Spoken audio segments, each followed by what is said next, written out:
So Doctor Who that you played, was you or somebody you thought you might be? No, I think Doctor Who was more or less me. I just sort of came straight... the first one I did, I played for laughs. I had a dreadfully embarrassing scene where I sort of put on funny hats in front of a mirror and took a look at it and thought, ooh, no, can't be having that. So that was the last time.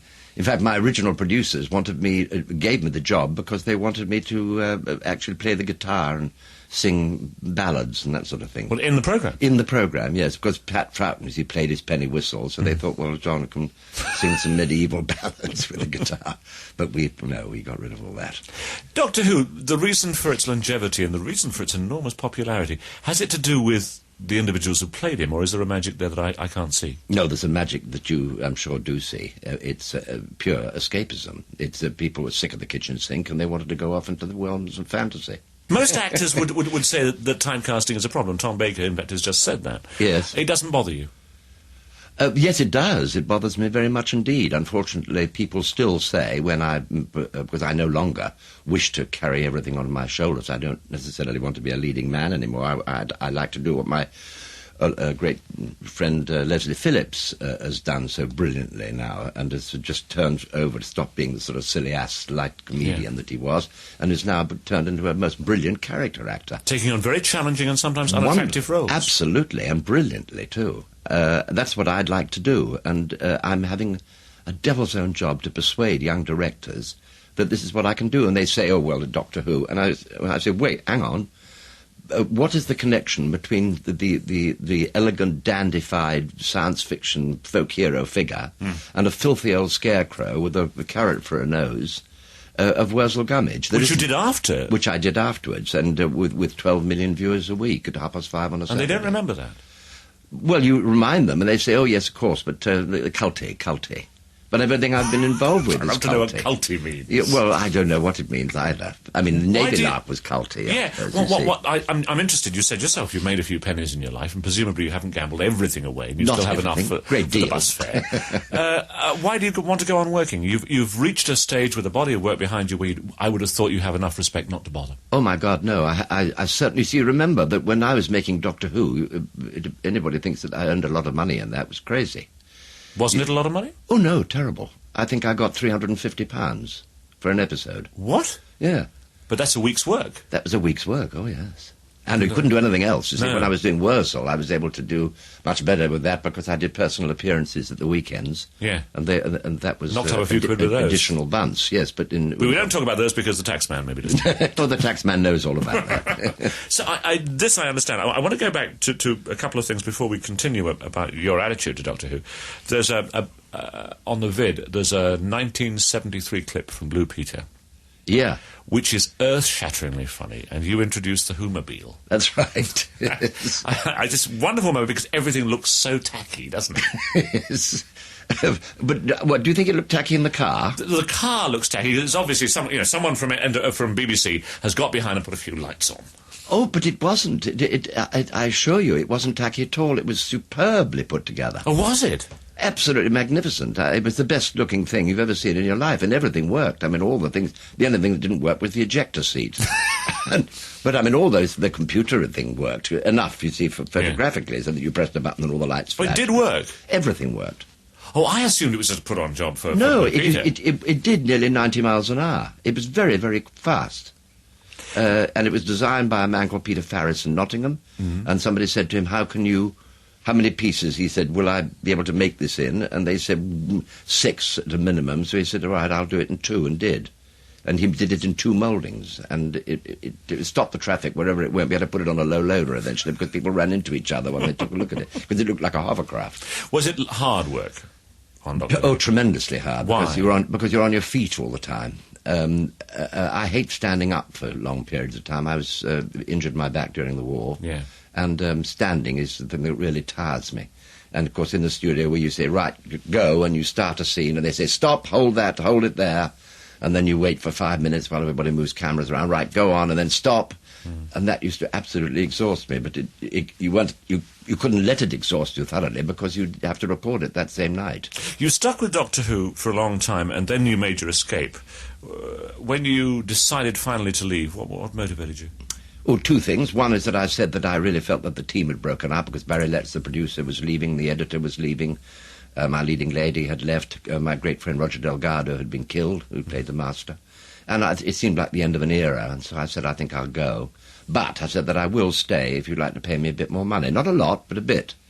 And they said, we're sorry to see you go, just like that. I said, wouldn't you like to have changed, has it? No, I said, would you like to have a little meeting about that? And they said, no, I don't think so, no. Of course, you actually presided over the great scandal when Katie Manning did that layout in Playboy. She did. I had nothing to do with that. No, I mean, you presided over the period of time when she appeared. Indeed I was. That was typical of Katie. I mean, you couldn't expect anything else from her. Photographed nude with a Dalek. With a Dalek, absolutely wonderful. Absolutely What wonderful. was the BBC's reaction at that time? I think sheer, absolute horror. But that's exactly the reaction I'm sure that you wanted. Spike Milligan has a great line. He always reckons with the BBC, you should kick him on the way up and then you get a second chance on the way down. Do you agree with that? Well, one doesn't bite the hand that feeds you. No. Well, I'm not sure it's not a good idea sometimes. Not that they've been feeding me particularly well since Doctor Who. You talked about Patrick Troughton, who is obviously a friend, and you appeared with Patrick Troughton in a couple of episodes. Oh, no, a couple of series. Yes, in 2 series. We did the 3 Doctors, and we did the 5 Doctors. Yes. And a magical man. Why? Man. Why was he magical? He was a kook. He was strange. He wasn't like other fellas. He was an ad-lib actor. I mean, I remember when he was on my show and he came in as a guest, and he was underneath the TARDIS doing something, and the cue I was supposed to have was, I can't find the blooming circuit. Yeah. And he said, where is the wretched thing? And I stopped and said, what? What's that? He said, come on, I've given you the line. I said, no, you haven't. And he said, well, it's near enough. I said, no, it's not. Not for me. Yes. I'm Doctor Who now. I know you did that when you were Doctor Who. And Wendy Padbury and her sidekick, they got to know Pat, and they knew this is the way he worked. He worked very free. Wonderful. I love to watch his series. He was on just before mine, because I'm on now on the repeats. The image I get, anyway, is actors of your generation, or actors who were generationally in that time. Actors who were around in the 60s and 70s were very much larger-than-life figures. Yes, I suppose they were. Well, certain types of actors. That's why, presumably, we were chosen to be Doctor Who. I mean, when you think about it, talking about Katie Manning, who went her own way, and Roger Delgado, who you mentioned. Yeah. Immensely well-known actor at the time. Oh, very, very brilliant. Brilliant actor. Those hypnotic eyes. Yes. But none of it was underplayed, was it? Oh, no. But, I mean, Doctor Who is OOT anyway. I mean, is it? Of course. It has to be, doesn't it? I mean, you can't be serious about those Daleks and sink pumps and egg whisks that they sport. Is it fun or very hard work? Very, very hard work, indeed. Because it's over the top? No. No, I think the things over the top are easier. It's the work I'm doing now, where you come right down and you play and you try to understand, what the camera's doing, and you try to... I listen so carefully to what Michael Caine has to say in his lectures. Yes. You may have seen on use of camera close up. And is he right? Oh, yeah, absolutely. You've got to have a love affair with the lens. But in those days, you were far enough away from it to whack it. Although, in my defence, I didn't play Doctor Who right over the top. I played him pretty straight. No, I wasn't suggesting actor-manager. I was suggesting that they are large. I mean, certainly, having seen some of them, I saw the two of Cybermen and a couple of yours, and they are played larger than life. I don't mean they're played disgracefully over the top. Yeah. Oh, yes, well, of course they are. But they have to be. I mean, how could you do otherwise with some... How long did you get in advance? Did you get the script? Oh, literally 2 days. So 2 days? Yeah. Oh, you see, a lot of people thought that I had a lot of input into my reading of Doctor Who, but I didn't, because I'd have it maybe 2 days before. Yes. I wouldn't look at it then, because I'd be busy just coming to the end of the week where we were going to record the previous one. Yeah. All those scripts got a new director, a new costume designer, everybody. They were all arranged and ready to go on the following Monday. So when you came on the Monday, you read the script all together for the first time, and it was only then that they allowed me to make suggestions saying, "Ooh, wait a minute, that doesn't feel right for me. Can I put it this way?" And the writers would then help you on the Monday. That was the end. You couldn't go off the script at all after that. You had to stick to what was written. Learning a script, which is something I've never been able to do, must be the hardest. The mechanical side of it must be the hardest part. Doctor Who particularly, because you were talking pages of scientific gobbledygook, which you understood not one jot. Yeah. I did not know what I was talking about half the time. Nor did the public, of course, but the only people that understood it were the writers. But you gave the impression you did, which is half the trick. But you gave the impression that you, which is hard to do. I used to have it written on the insides of drawers and on the backs of cupboards. And then, of course, people like John Levine and my team used to always move the chest of drawers so that I'd be stuck. But it sounds hellish. It wasn't hellish because we had an enormous number of laughs. Yeah. I'm a great believer that in a team you should be able to laugh a lot. And my producer did not understand that to begin with. He thought that I wasn't taking my work seriously.